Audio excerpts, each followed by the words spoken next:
자빠져 있어도 사랑해.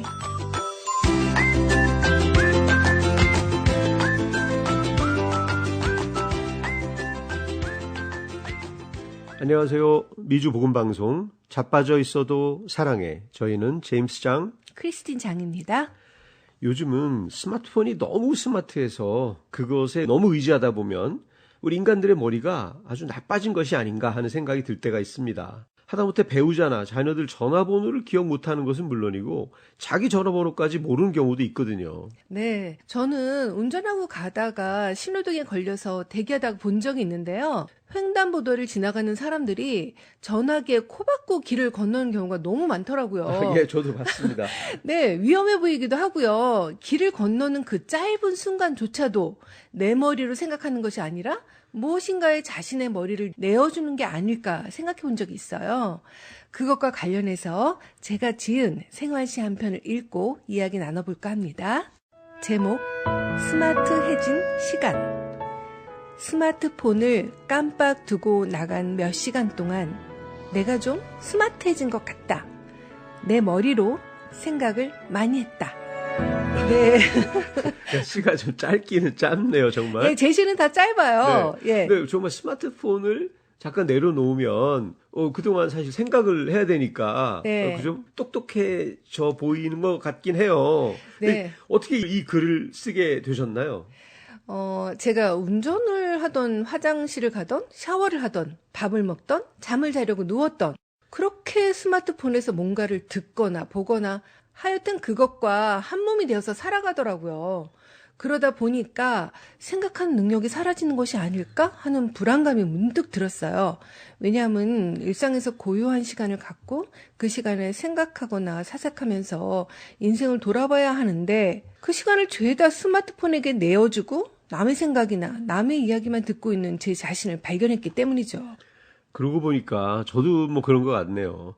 아침에 일어나면 일단 스마트폰부터 찾고 또 하루 종일 스마트폰을 손에서 놓지 않다가 잠자리에 들어서도 뭔가를 좀 틀어놓고 자거든요. 네, 그러시더라고요.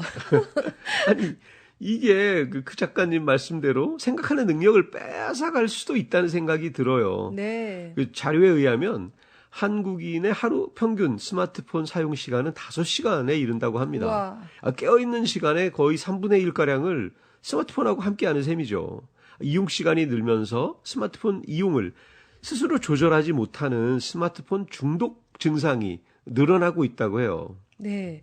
근데 여기서 중독이라는 것은 어떤 상태를 말하는 거죠? 그 정의를 내려보자면요. 중독은 어떤 대상 또는 어떤 상태를 향한 강박적인 추구인데요.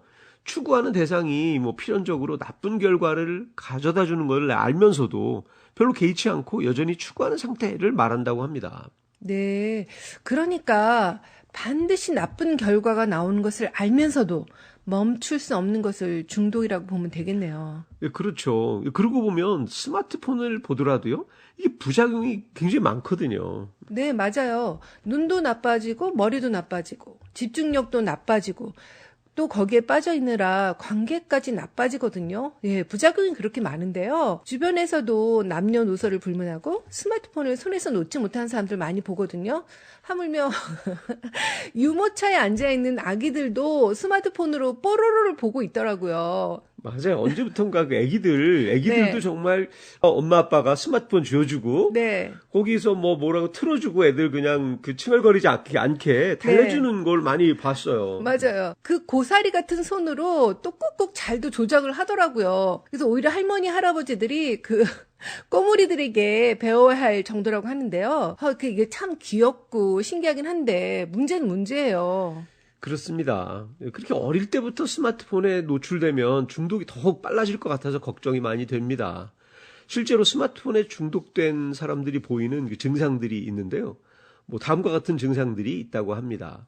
특별한 목적이 없는데도 습관적으로 스마트폰을 장시간 사용한다. 또 스마트폰을 사용할 수 없으면 안절부절 못하고 초조해서 견디기 힘들다. 또 스마트폰의 지나친 사용으로 일상생활에 지장이 생긴다. 스마트폰을 자주 또는 오래 한다고 가족이나 주변 사람들로부터 지적을 받는 일이 많다. 사람들과 함께 있는 것보다 스마트폰을 사용하고 있는 것이 더 즐겁다. 뭐 그런 것들이 주요 증상이라고 해요.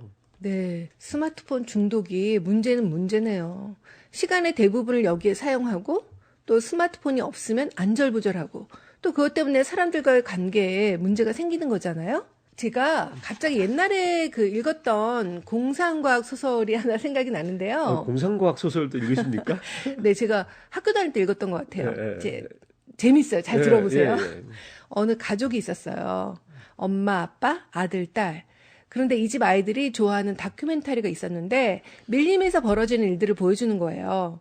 그런데 이 영상이 얼마나 정교하고 리얼한지 진짜 밀림 속에서 그 아이들이 같이 생활하는 것 같은 현실감을 주거든요. 그러니까 이제 아이들이 여기 푹 빠져가지고 밥도 안 먹고 공부도 안 하고 엄마 아빠와 같이 있는 것도 싫어하고 그러니까 엄마 아빠가 잔소리를 할 거 아니에요? 그러니까 또 그것 때문에 아이들이 부모를 싫어하기 시작하고 자꾸 분란이 생기는데요.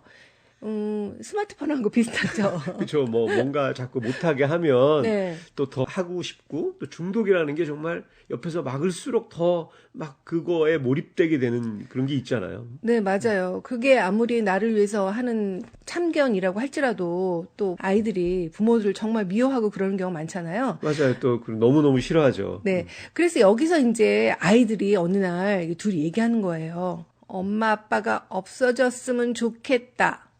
그렇게요. 이렇게 좀 연기하신 겁니다. 네.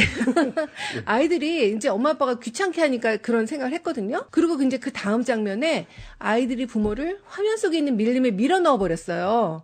예. 네. 제가 공상과학 소설을 내가 말씀드렸죠. 사이파이니까. 네네. 예. 그래서 말이 안 된다고 생각하실까봐 말씀드려요. 그 다음에 아이들이 엄마 아빠를 화면 속 밀림에 밀어 넣었더니 그 화면 속에서 굶주린 사자가 그 밀림 속으로 밀려 들어간 엄마 아빠한테 서서히 다가가는 장면이 나와요. 와, 네. 네. 그 다음에 무슨 일이 일어날지 상상이 가시죠? 네, 예, 그렇네요. 네. 다시 장면이 바뀌고 밀림은 아주 평화로워져요. 그리고 아이들은 엄마 아빠 없이 이제는 편안하게 밀림 다큐멘터리를 계속해서 보는 것으로 끝나거든요. 너무 무섭죠? 그렇네요. 예. 그래서 제가 학교 다닐 때 읽었던 책인데 아직도 선명하게 기억이 날 정도로 그때 너무 충격이었던 생각이 납니다. 이 아이들이 영상에 중독이 되어서 이렇게 된 건데요. 물론 공상과학 소설이니까 과장된 것은 있지만요. 요새 스마트폰이나 게임 때문에 자녀들하고 문제가 생기는 부모가 많잖아요. 그러니까 아주 황당한 얘기는 아닌 것 같아요. 그 대부분의 특히 남자 아이들이 있는 집안은 네. 아이들 게임 때문에 문제가 많잖아요. 네. 그렇다고 이걸 뭐 강제로 시간을 정해서 못하게 하기도 하고 그런데 네. 이제 아이들이 또 숨어서 몰래 하기도 하고. 맞아요. 그 오은영의 금쪽 상담소 이런 데 보면요. 그 부모에게 굉장히 공격적인 아이들 네. 보면은 그 게임이나 전화기 못 쓰게 할 때 그렇게 그렇죠. 나오더라고요. 부모를 그러니까 때리는 애들도 금단 있고요. 현상이 나타나는 맞아요. 거죠. 중독을 맞아요. 너무 못하게 하니까. 너무 공격적으로 변하더라고요. 그렇네요. 예.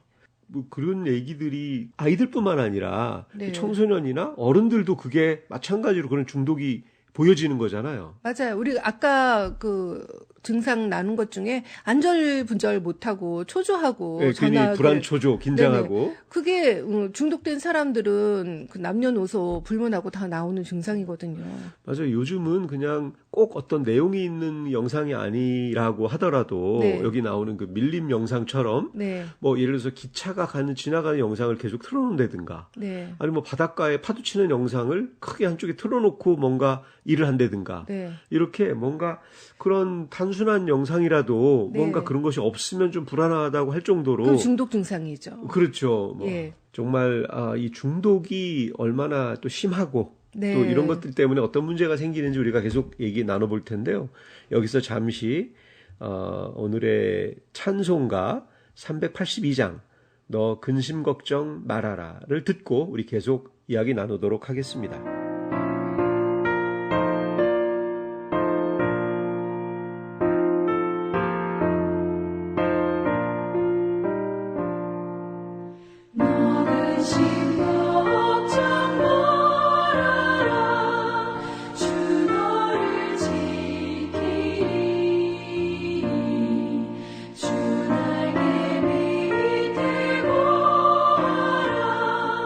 주 너를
제임스님은 본인에게 스마트폰 중독이 있구나 하고 느껴본 적이 있으신가요? 네, 저도 뭐 요새 그냥 어떤 빈 시간이 있다든가 그럴 때마다 듣는 뭐 이런 유튜브 방송들이 몇 가지 있는데요. 네. 뭐 무슨 과학 얘기라든가 저는 역사 얘기 뭐 이런 그런 토론하는 거를 좋아해가지고 네. 이런 거 한번 열어놓고 듣다 보면 정말 시간 가는 줄 모르고 네. 또 빠져들게 되고요. 특히 이제 잠자리에 들어서도 네. 다 마치고 잠자리에 들으면 이제 자야 되는데 네. 자기 전에 꼭 뭔가를 좀 틀게 돼요. 네. 듣다 보면 이게 잠이 싹 달아날 때가 있어요.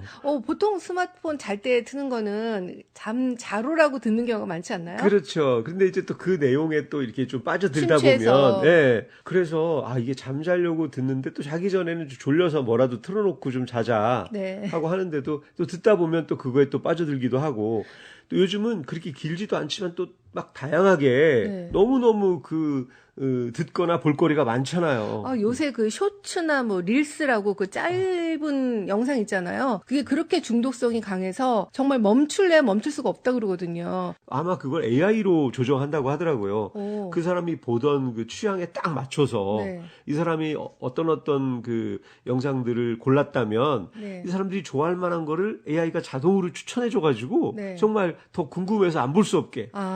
어쩐지 저는 제가 이렇게 좋아하는 게 자주 뜨길래 사람들이 나랑 취향 비슷한가 그렇게 생각했는데 그것도 그 조작 속에 제가 있었던 그렇죠. 거예요. 나한테만 그런 것들이 오는 거죠. 벌써 이 시스템이 내가 좋아하는 나의 취향을 다 분석해서 그거에 맞는 그 제품들, 맞는 그 영상들을 막 나한테 막 뿌려주는 거죠, 강제로. 어쩐지 제가 뭐 어떤 제품을 하나 궁금한 게 있어 찾아봤더니 이게 구글에서도 뜨고 페이스북에서도 뜨고 너무 자주 저한테 뜨고 보여주고 언제까지 네가 이걸 안 사고 버티나 보자 하고 덤비는 것 같은 그런 느낌을 받아본 적도 있거든요. 맞아요. 우리가 아마존에서 뭐 쇼핑 하나 하면 네. 우리가 그 쇼핑한 거와 비슷한 물건이라든가 그걸 산 사람이 또 필요로 하는 물건들, 네. 요걸 점점 더 막 찾아가지고 안 살 수 없게 막 보내주고 하잖아요. 네. 우리 작가님은 어떠세요? 작가님도 중독 증상이라고 느껴본 적이 있으신가요? 네, 저는 단순 노동할 때 스마트폰으로 유튜브 들을 때가 많은데요.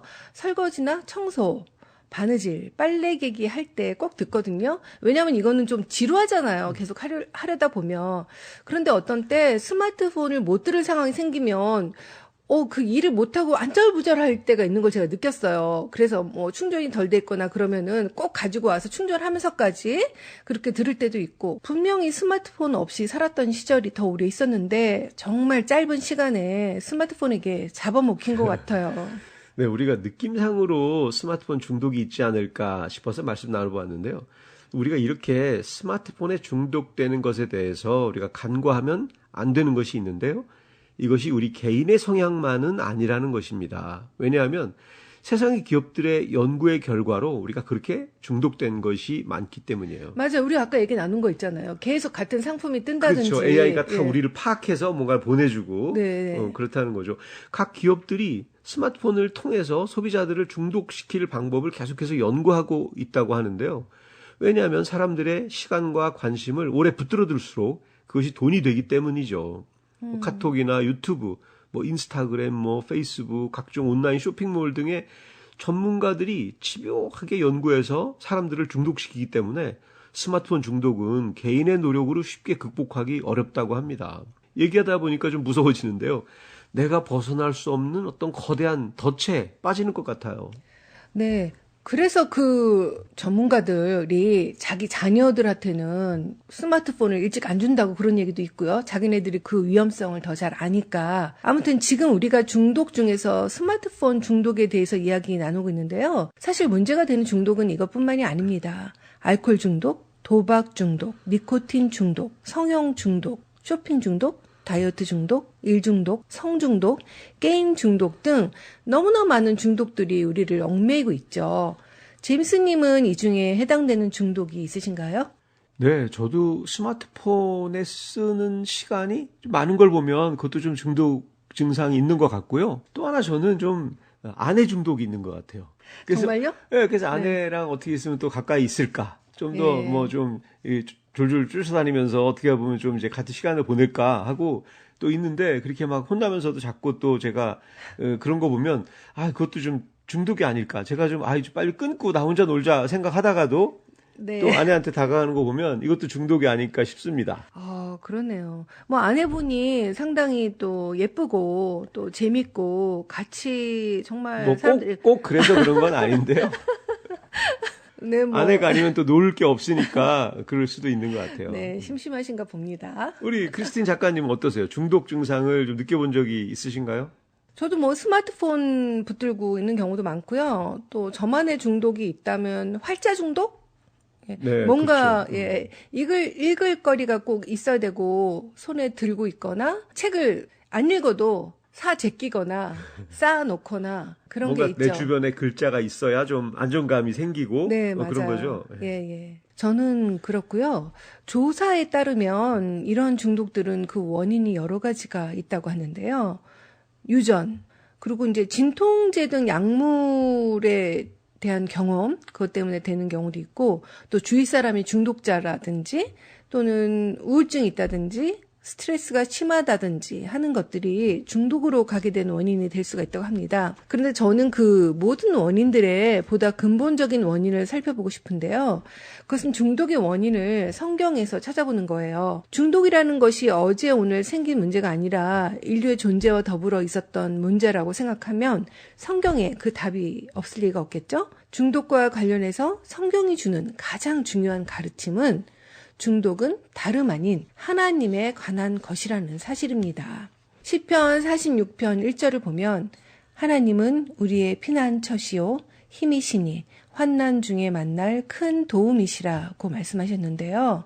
중독자에게는 하나님이 아닌 중독성 물질이 우리의 피난처시요 힘이시니 환난 중에 만날 큰 도움이 된다는 것이죠. 그러니까 다시 말해서 우리를 중독시키는 어떤 것이 하나님 자리를 차지해서 우리에게 가짜 위안, 가짜 평안, 가짜 행복을 준다는 것입니다.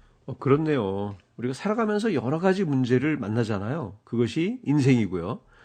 저명한 정신과 의사인 스캇 팩 박사가 쓴 아직도 가야 할 길이라는 책을 보면요. 그 책의 제일 첫 문장이 Life is difficult입니다. 인생은 어렵다는 거죠. 이것은 인간이라면 누구나 인생길을 걸어가면서 문제를 피할 수 없다는 이야기고요. 고통 또한 피할 수 없다는 이야기인데요. 그 책을 보면 정신적인 질환을 앓는 경우 그 고통을 대면하지 않고 피하려는 데서 오는 부작용이라고 말하고 있어요. 그러니까 고통은 피한다고 피해질 것이 아닌데도 불구하고 그것을 편법을 써서 피하려고 하니까 뭐 술이나 약물이나 뭐 병적인 관계에 중독되거나 또 각종 정신적인 문제가 생긴다고 합니다. 네, 그럴 것 같네요.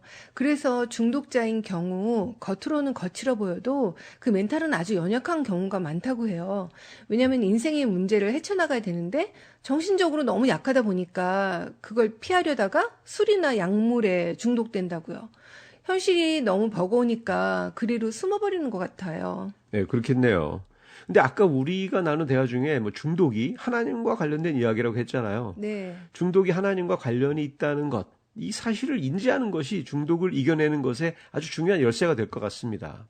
왜냐하면 단순히 내가 스마트폰을 많이 한다, 뭐 유튜브를 많이 한다, 뭐 SNS에 빠져 있다, 술을 너무 좋아한다, 약물을 한다, 뭐 이런 것 안에 내가 그것을 통해서 뭔가를 피하려고 하는지 또는 어떤 위안을 받으려고 하는지 그 중심을 들여다보는 것이 너무 중요하고 그것을 알아야 진정한 해결책을 찾을 수 있다는 거예요. 네. 만약 그 중독에 빠져 있는 내 마음의 중심을 무시하고 그냥 그만해야 되겠다, 좀 덜 해야겠다 등 우리 의지만으로 극복하려고 하는 건 너무 어렵고 또 일시적인 방편에 불과하다는 거죠.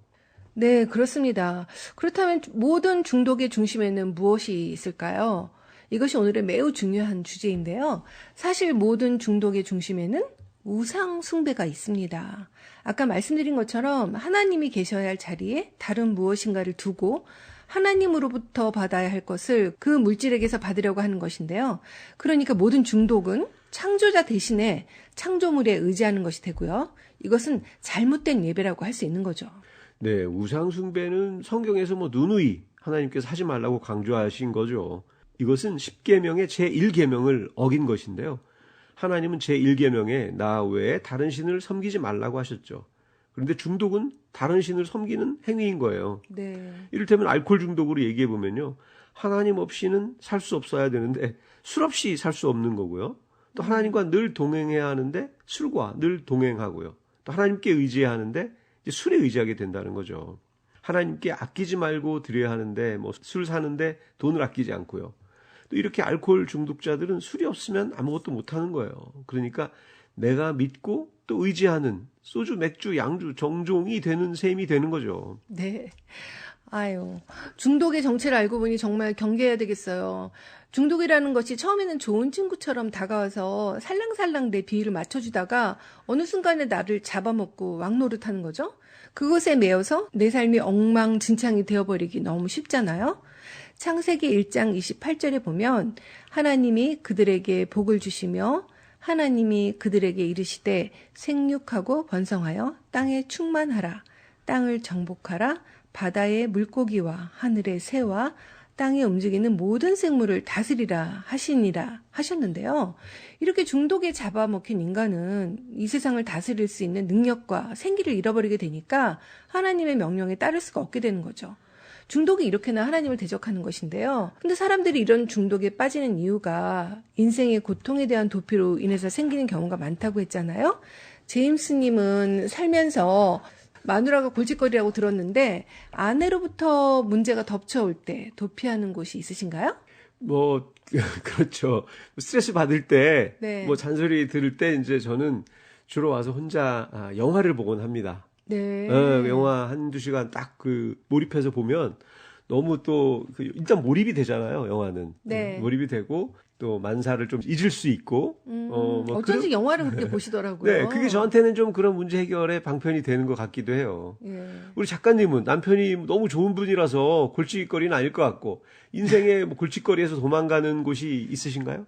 남편도 뭐 골칫거리고 인생도 아까 그럴 리가 없을 텐데.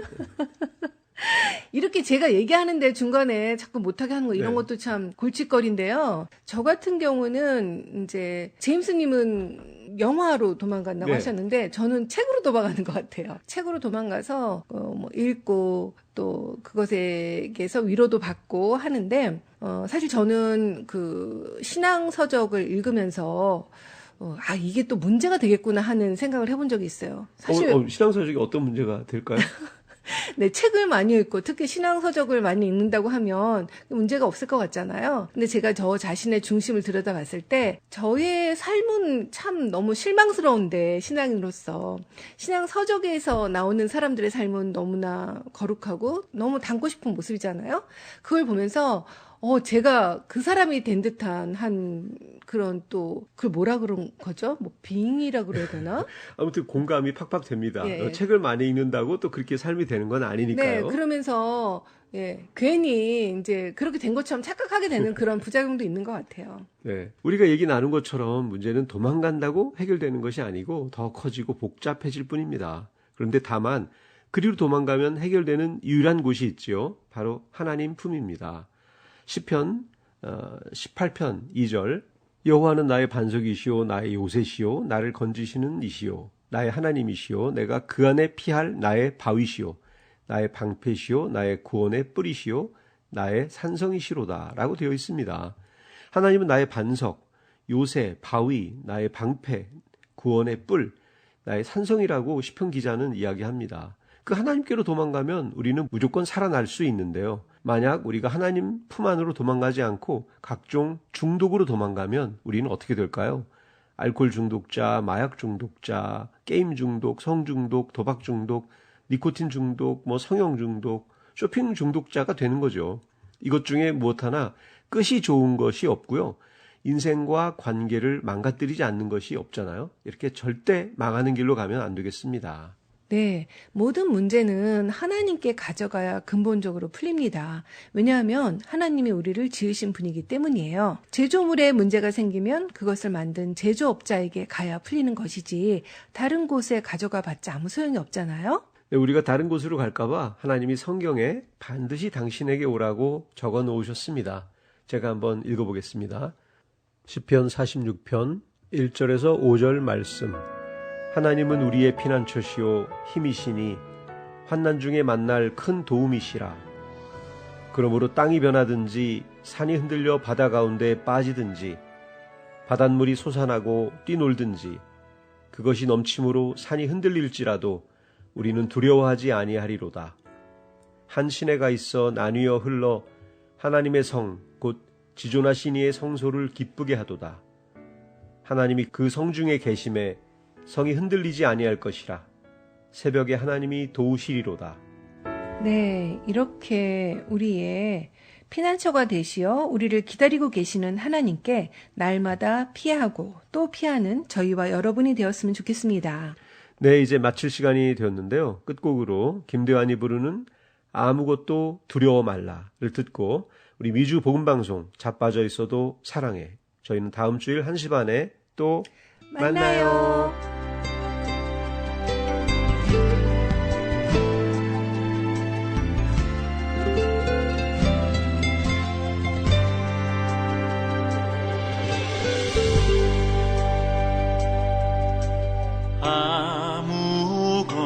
아무것도 두려워 말라. 주 나의 하나님이 지켜주시네. 놀라지 마라. 겁내지 마라. 주님 나를 지켜주시네.